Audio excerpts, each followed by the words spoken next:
بسم الله الرحمن الرحيم.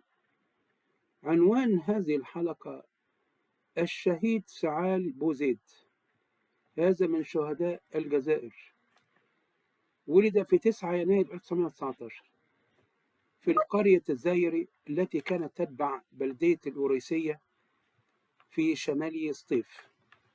يعتبر أول ضحية لمجازر سطيف الدموية البشعة التي حدثت في 8 مايو 1945. فبعد أن ساهم الجزائريون في دعم فرنسا في الحرب العالمية الثانية وقاموا بأعمال جريئة بطولية، حتى أن منهم من حصل على أوسمة على أساس أن بعد انتهاء الحرب يحصلون على حرية الجزائر، خرجت مظاهرات عارمة للمطالبة بحرية الجزائر، فإذا بها تقابل بوحشية كبيرة ومجازر حدثت في العديد من مدن الجزائر.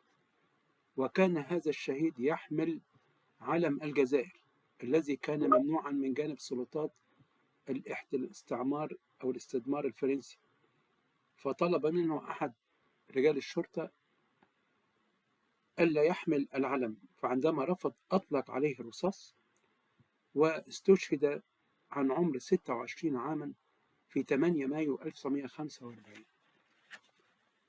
ويعتبر أول شهيد في مجازر سطيف في 8 مايو 1945، وبالتالي انضم إلى قافلة كبيرة ممتدة من شهداء الجزائر.